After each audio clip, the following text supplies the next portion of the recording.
action let's go 저 건물을 찾으러 Assalamualaikum warahmatullahi wabarakatuh. Perkenalkan, nama saya Bima Safira, saya dari kelas 11 BPT 1. Saya dari perwakilan kelompok 3 yang beranggotakan. Saya dan kelompok saya dalam video kali ini akan menjelaskan mengenai materi pola makan dan juga pola istirahat. Yang pertama yaitu materi mengenai pola makan. Pola dan kebiasaan makan. Pola makan adalah cara yang ditempuh seseorang atau sekelompok orang untuk memilih makanan dan mengkonsumsinya sebagai reaksi terhadap pengaruh fisiologis, psikologis, budaya, dan sosial.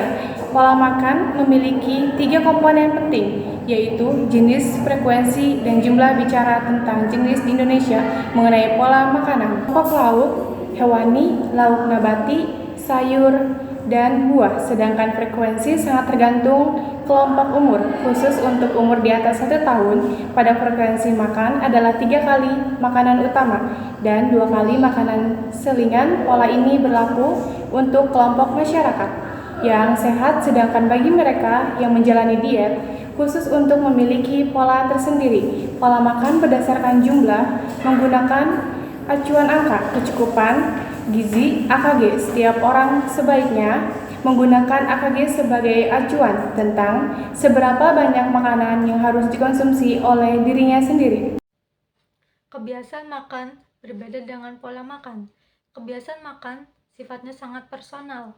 Kita mungkin memiliki kebiasaan makan makanan pokok dalam bentuk nasi, tapi orang lain justru memiliki kebiasaan makan makanan pokok dalam bentuk jagung. Bahkan dalam keluarga, setiap anggota keluarga memiliki kebiasaan makan yang berbeda-beda, baik dari segi jenis, frekuensi, maupun jumlah. Sebagai contoh, seorang bapak memiliki kebiasaan sarapan jam 9 pagi di kantor, tapi anaknya justru sarapan sebelum berangkat ke sekolah pukul 6 pagi. Meskipun mereka memiliki pola yang sama, yaitu makan makanan utama 3 kali sehari. Bicara tentang jumlah, seseorang memiliki kebiasaan makan 2 potong ikan, akan tetapi orang lain mungkin cukup 1 potong saja. Jadi kesimpulannya, pola makan sifatnya lebih formal, berlaku secara umum, dan dijadikan sebagai pedoman.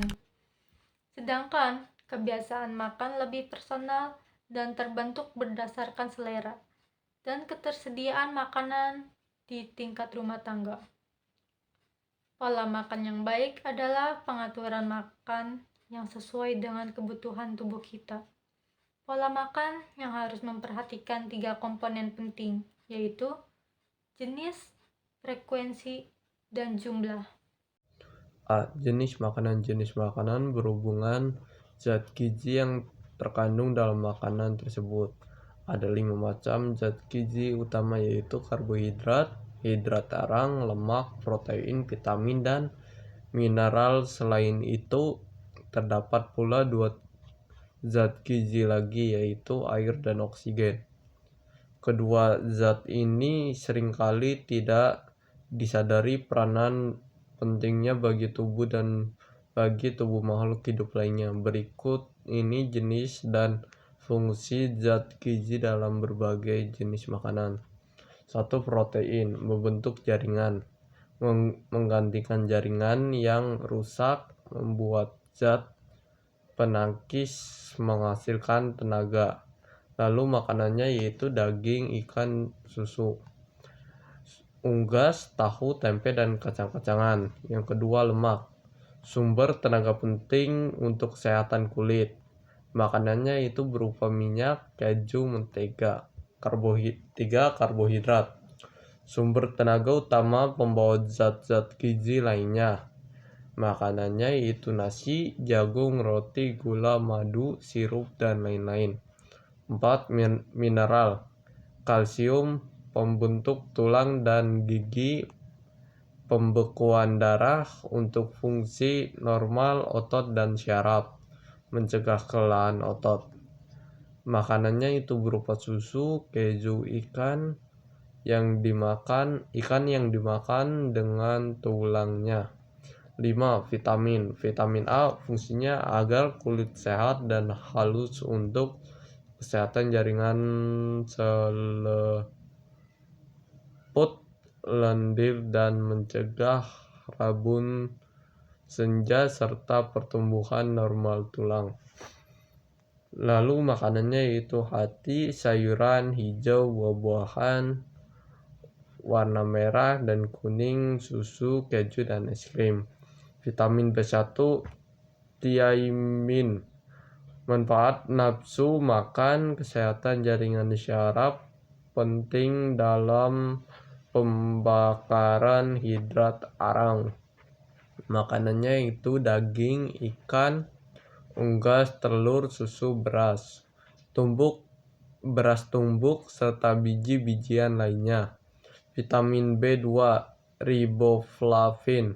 Manfaat membantu sel dalam memakai zat asam, membuat kulit sehat dan halus, terutama di sekitar mulut dan hidung. Makanannya yaitu susu, keju, es krim, daging, telur, unggas. Vitamin B6, vitamin B12, dan asam folat. Kegunaan mencegah kurang darah, membantu getah pencernaan serat, sistem biokimiawi tubuh. B6 daging, kentang, sayuran hijau tua, dan kacang-kacangan. Lanjut B12 susu, keju, daging, asam folat, sayur-sayuran hijau, kacang-kacangan. Vitamin C, kegunaan kekuatan dinding pembuluh darah, mencegah infeksi, kelelahan, mempercepat penyembuhan luka patah tulang. Makanannya itu berupa sayur-sayuran dan buah-buahan segar. Lanjut vitamin D, kegunaannya berupa penyegaran zat kapur dan fosfor di saluran pencernaan serta pengaturan penempatannya di tulang. Makanannya itu susu, minyak, ikan, sinar UV pada kulit. Non-makanan 6. Air, kegunaannya menjaga keseimbangan tubuh, membuang zat-zat kotoran, mengukur suhu tubuh, keringat. Frekuensi makan. Frekuensi makan adalah jumlah makanan dalam sehari-hari, baik kualitatif dan kuantitatif. Secara alamiah, makanan diolah dalam tubuh melalui alat-alat pencernaan mulai dari mulut sampai ke usus halus. Lama makanan dalam lambung tergantung sifat dan jenis makanan. Jika rata-rata, umumnya lambung kosong antara 3-4 jam. Oleh karena itu, pembagian jam makan yang tetap adalah: yang pertama, pada jam 4 pagi sampai jam 12 siang, lambung bekerja untuk membuang kotoran. Oleh karena itu, jam-jam ini paling baik adalah makan makanan yang berserat seperti jus buah atau makanan yang dapat membantu proses pengeluaran makanan. Yang kedua, pada jam 12 siang sampai jam 8 malam adalah saat di mana tubuh kita menyerap makanan dengan baik. Oleh karena itu, sangat baik jika mengonsumsi makanan yang kaya akan protein, seperti vitamin dan makan makanan bergizi lainnya. Bahkan berkarbohidrat seimbang dianjurkan untuk dikonsumsi pada jam-jam ini. Yang ketiga, pada saat jam 8 malam sampai jam 4 pagi adalah waktu di mana kita mencerna makanan. Oleh karena itu, jam-jam ini kita jangan memperberat kerja lambung dengan makanan yang berkarbohidrat tinggi. Konsumsilah makanan mengenyangkan yang bernutrisi dan rendah gula. C. Jumlah makanan.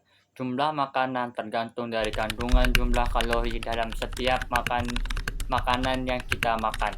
Jumlah kalori dalam makanan sebaiknya disesuaikan dengan kebutuhan tubuh kita.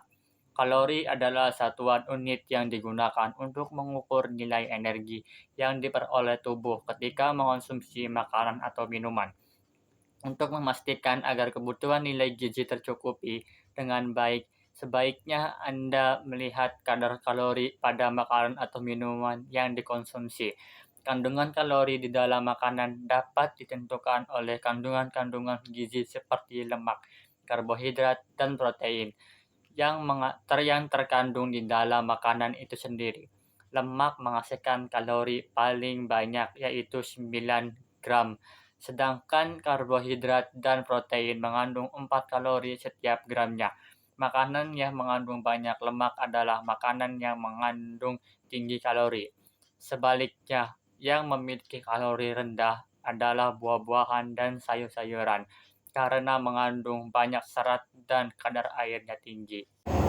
Pola istirahat. Pola istirahat yang baik tentunya akan membuat tubuh menjadi senantiasa bugar dan menjalani aktivitas sehari-hari. Istirahat dapat memulihkan kembali tubuh kita setelah melakukan berbagai macam aktivitas. Keseharian istirahat begitu sangat penting. Ada berbagai macamnya, yaitu tidur, bersantai, perubahan dalam aktivitas, menghilangkan segala tekanan-tekanan kerja atau masalah-masalah lainnya, berjalan di udara segar, bermain tenis, menjernihkan pikiran, semuanya dapat menenangkan otot-otot dan juga pikiran. Faktor terpenting dalam istirahat adalah tidur. Kegiatan sehari-hari yang melelahkan berakibat pada kebutuhan istirahat yang sesuai untuk melawan segala kepenatan dan kelelahan tersebut. Studi menunjukkan bahwa setelah tidur yang cukup, otak kita kembali berfungsi dengan sangat baik. Salah satu hormon yang penting dalam aktivitas istirahat kita adalah kortisol, di mana waktu produksi tertingginya adalah dari waktu tengah malam hingga di waktu pagi.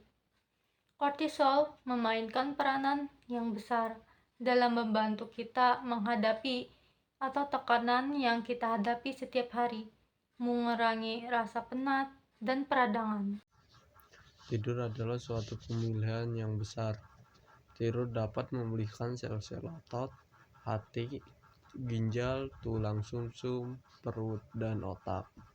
Tidur juga mempersiapkan kecepatan operasi dan efisiensi secara fisik dan mental. Tidur akan melenyapkan kepenatan dan juga salah satu penyegar otak yang alami. Pada saat seseorang tidur, sel kulit terbagi, membuat sel-sel baru dan 2 kali lebih cepat pada saat seseorang terjaga, sehingga membuat seseorang dapat terlihat muda lebih lama. Terakhir, yang terpenting adalah berdoalah sebelum tidur. Pada saat tidur, semua otot beristirahat dan sistem saraf dibebaskan dari segala ketegangan, kekerasan yang sering terjadi tiap-tiap hari. Inilah saatnya di mana tubuh memperbaiki dirinya. Ada 16 cara untuk meningkatkan tidur yang baik adalah sebagai berikut. Yang pertama, waktu tidur yang dianggap baik adalah selama 7-8 jam, namun kini waktu itu tak lagi menjadi patokan. Selama kualitas tidur itu baik, tak peduli lama atau sebentarnya. Yang kedua, cara terbaik untuk meningkatkan tidur yang baik adalah dengan melakukan olahraga secara teratur. Yang ketiga, jangan menyatukan ruang tidur dengan ruang kerja atau ruang belajar. Yang keempat, pilih waktu yang tepat untuk tidur dan bangun di pagi hari, bahkan di akhir pekan dan waktu libur. Yang kelima, aturlah kegiatan-kegiatan ataupun aktivitas sehari-hari secara rutin termasuk kebiasaan makan. Yang keenam, hindari makan terlalu malam. Yang ketujuh, hindari alkohol, kafein seperti kopi, teh, coklat, dan obat-obat lainnya. Yang kedelapan, hindari bekerja terlalu berat karena dapat memicu hormon kortisol yang akan mempersiapkan tubuh melakukan kegiatan. Yang kesembilan, akhiri hari dengan santai dan menghindari program-program TV yang menegangkan, bacaan dan argumen-argumen. Yang ke-10, lakukan jalan-jalan di waktu senggang, ambil nafas panjang di udara jernih. Yang ke-11, Baringkanlah tubuh ke tempat yang nyaman dan sedikit demi sedikit kendurkan setiap bagian tubuh sambil membayangkan tempat yang menyenangkan. Yang ke-12, lakukan mandi air hangat bukan air panas. Yang ke-13, ruang tidur haruslah sejuk, penuh dengan udara segar dan sehening mungkin.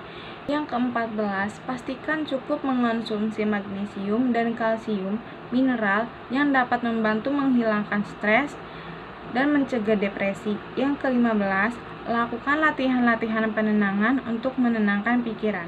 Yang ke-16, jika belum bisa tidur, jangan berlama-lama berbaring di tempat tidur. Lebih baik bangun dan lakukan aktivitas lain, hindari tempat tidur sebelum merasa terkantuk. 3. Mengatur perencanaan pola istirahat. A. Cobalah buat jadwal kegiatan sehari-hari, mulai dari bangun hingga tidur lagi. Berikut contoh jadwal kegiatan sehari-hari. B. Aturlah waktu istirahat kalian dengan mengikuti pola kegiatan harian tersebut. Upayakan agar waktu istirahat sesuai dengan prinsip pola istirahat yang baik seperti yang telah dijelaskan di atas. C. Patuhilah semua kegiatan harian yang sudah kalian buat, terutama waktu istirahat. Dan D. Diskusikan hasil pembuatan kegiatan harian kalian bersama teman. Freaky, freaky, bad, bad, going naughty,